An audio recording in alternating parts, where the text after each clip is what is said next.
To work on something you love to build and love to play is pretty rare in this industry, and I've been able to do that for over a decade. I have very fond memories of the first Gears. When I look back at it, it was a fantastic time to be in the game industry and at Epic in general. As a game developer, you just want people to love your product, right? And today, everybody's so jaded, and it gets crazy. So I was just expecting more of the same, you know. And when it blew up on us, it was a really good feeling. It was pretty fantastic. We're a really small team, we're independent, and everybody just has that insane passion for what we're doing and for this franchise.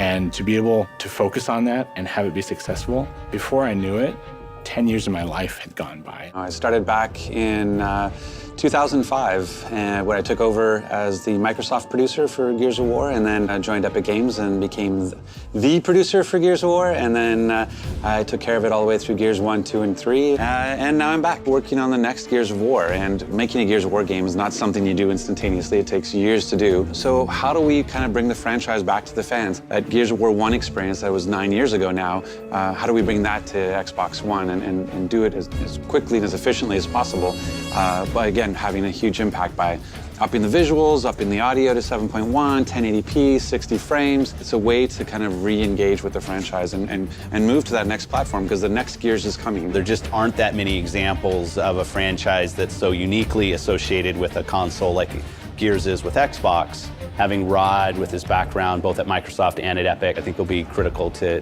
Gears. There's a passion and an energy here that just I haven't seen in 10 years. You know, like it feels like what it was like to build the game, you know, the original. Is that kind of dedication and passion, and Gears of War is on every screen, and people really are fans of the franchise, and we're pushing them how to make the best Gears possible. And it was this sort of training ground, this proving ground for them to be able to go like, oh, I see how this works. I see what it is to build a Gears of War experience, because it's unique. Typically on a game of this size and this scale, you would have 2 to 3 years to create all of the assets that need to go into the game. In this case, we had just under 10 months. We went to find partners who could help us basically realize our vision for the game. We're now working with a number of different partners in 6 countries and 4 continents around the world. It's always been almost a counterculture franchise inside of our portfolio, which I've always loved. It's been a little edgy, and I think it would just be great to see that Gears Mania take over again as people re-fall in love with the franchise. I want people to go back and enjoy the story for what the story was, to enjoy the experience for what it was, and I hope it sort of just gets people excited about Gears of War again. Like, Gears of War is back, and it's back in a big way. This is just the beginning of a long road of awesome Gears of War experiences, and this is just the first, and I know what the next one is, and I can't wait for them to know either.